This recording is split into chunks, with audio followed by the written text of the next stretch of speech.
Ka pas zëra në fakt që juve jeni ndihmuar nga grupe kriminale, pasi emri juaj është lakuar, siç thatë edhe vet, nga kolegë të mi apo personazhe të ndryshëm të politikës, dhe gjithashtu është përfolur që juve jeni ndihmuar, po themi edhe nga grupi Aleksandr Raos, Rumit i njohur të Shijakut. A keni pas me të vërtet ndihmë nga grupet kriminale për të fituar mandatin e deputetit? Tani, të falenderoj për pyetjen, bëre mirë që e the. Unë po të bëj sqarim shumë thjesht. E kam thënë në seancën gjyqësore kur jam përballë me persona të cilët prokuroria posaçmi i akuzon si organizator dhe pjesëmarrës në ngjarje kriminale të organizuar ndaj meje, po e them dhe sot publikisht. Me Aleksandr Lau, unë e njoh si Plum Muharremi. Në kohën kur unë kam qenë avokat për 3 vite, që më ndërprej procesi i funksionit si prokuror për shkak të një konflikti me ish prokurorin e përgjithshëm të asaj kohe, unë e kam njohur Plum Muharremin dhe kam qenë avokat mbrojtës në një çështje ku ai ka qenë si viktimë e veprës penale. Dhe ka rreth, tani po bëjmë gati 6 vite, ka rreth 5 vite, afro 5 vite që unë nuk kam komunikim me të. Për arsye të mia, s'ka lidhje fare me çështjen apo. E kam njoft, e kam pas njohje me të në fushatën elektorale. Me sa di unë, po e përmend publikisht, një kolege juaj bashkë me një koleg tjetër kanë shku kanë po investigime dhe gjatë fushatës, nga të shtyr nga jashta vet nga indicet e tyre të brendshme, për të parë nëse personat kësaj kategorie më kanë mbështet mua në fushatë. Po ju japi fakt se faktet janë shumë kokëforta. Qendra e votimit, e cila ndodhet në lagjin e këtij personi, në vitin 2021 ka dalë 221 me 80, Partia Socialiste, Partia Demokratike 80, dhe në vitin 2025 ka dalë 222 me 81. Pra e njëjta diferencë votash, sigurisht e vendos me to. Gjithsesi është opinioni publik ka jo si individ apo dhe si individ në këtë rast. Ja, dhe si individ, absolutisht. Pra, po e përmend me emër, Klodiana Lala është interesuar personalisht për këtë çështje, mund t'ja bësh dasaj drejt për drejt këtë pyetje dhe ka shkuar ka bëj investigim ajo dhe dikush tjetër në zonën e Suktit, e fermës Suktit e tjerë me radhë dhe nuk e di arsyen kush projekt ka marrë dhëna, megjithatë janë banorat aty që shkojnë bëjnë test, sondazh. Unë nuk jam mbështet dhe nuk kam pranuar asnjë mbështetës Partisë Demokratike që me njëritë e mia mendoj se ka të shkuar kriminale që t'jetë përfshirë me fushatë. E din gjithë njerëzit, është fakt publik.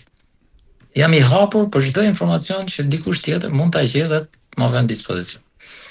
Plus që këta persona ndjeninë time kanë punuar hapësi për Partinë Socialiste, jo për Partinë Demokratike. Në fakt ka pas diskutime të pafundme që zyrtarë të ndryshëm të Partisë Socialiste kanë pas një mbështetje jashtëzakonshme në Durrës nga grupet kriminale, por kjo nuk është besoj detyra jonë që ta zbardhin por e Spakut, edhe pse Spaku kam atë rezervat e mia se si funksionoi dhe si veproi, po themi para dhe gjatë fushatës elektorale, duke goditur vetëm pjesën e opozitës. Por kjo është një çështje tjetër. Ti kthehemi pak edhe para hyrjes në politikë. Në fakt ju e përmendet një pjesë të gjatë diskutimit që keni qenë ose keni rënë prej një atentati me armë ku fatkeqësisht humbi jetën shoferi juaj dhe ju plagosët. Pse ndodhi kjo? Për shkak të lidhjeve që kishit personazhi në makinë apo çfarë ka ndodhur? Tani, kjo arsyeja sepse ka ndodhur kjo gjë, akoma dhe sot nuk dihet. Sepse organizimi i atentatit vet personalisht nuk besoj se keni lënë pa investiguar se çfarë ka ndodhur. Organet ligjzbatuese po e vazhdojnë procesin dhe akoma unë edhe në seancën gjyqësore që kam shkuar jam paraqit, kam detyrimin si shteta si dëshmitar për të shkuar për dhënë deklarime. Kam shkuar dhe jam drejtuar personave që ishin aty duke u thënë që janë këto organe që ju kanë arrestuar dhe jeni sot të proceduar në lidhje me ngjarjen që më ka ndodhur mua. Ka marrë që shikojnë sy dhe di një arsye nga ana juaj, nëse jeni ju organizator, se cila ka qenë arsyeja që unë jam bë pjesë dhe prej këtij sulmi kriminal me pasojë rrezikimin e jetës dhe humbjen e jetës fatkeqësisht të ndjerit Andi Maloku. Mi po s'kam marrë një përgjigje nga ata persona që ishin aty dhe them që drejtësia mund të gjejë shkak. Që ka qenë një ngjarje organizuar për mua personalisht, ka qenë organizuar për mua. Dhe këtë e them nga provat, sepse provat, faktet janë kokëfort. mënyra e drejtimit predhave, dëmtimet që ka marrë makinat, dëmtimet që ka marrë dhe personat e tjerë që kanë qenë makinë, tregojnë që sulmi ka qenë me qëllim kriminal për humbjen e jetës. Pra, arsyeën e vërtetë sepse ka ndodhur kjo gjëja e din ata që e kanë organizuar. Them që organet përkatëse ligjë zbatuese të dalin me një konkluzion. Duke qenë që një nga profesionistët e fushës në fushës së drejtësisë, keni bën një investigim personal për të pasur për çfarë erdhi e gjithë ky sulm me armë ndaj jush? Jam përtjek në disa forma, në disa drejtime, ka disa lloj idesh, po janë ngelen në kuadrin e pavërtetuar, përderisa personat janë akoma gjallë dhe gëzojnë shëndet plot, nuk kam një indikacion të fortë për të besuar që ky është varianti bazë për cilën ndodhet. Po që e them publikisht që unë nuk ndjej asnjë lloj debie ndaj asnjërit prej këtyre personave për të shkuar në një vendimarrje të tillë. Pra unë as kam pas misi, as konflikte, as çështje pronësie me to, as i kam cënuar në nder, as dignitetin e vet, as i kam përmend me gojë. Në fakt ju e vërtetë është kur ishit avokat, ju keni qenë avokat i pjesëtarëve të bandës Durrësit, ku ishte edhe vetë Plaren Dervishi. Domethënë çfarë ndodhi që nga mbrojtësi i tij rezulton që armik i tij. Do të bëj sërin. Banda së Durrësit, pra shprehje e madhe. No, si grup i cili ishit pjesë. Ja ta sqaroj. Unë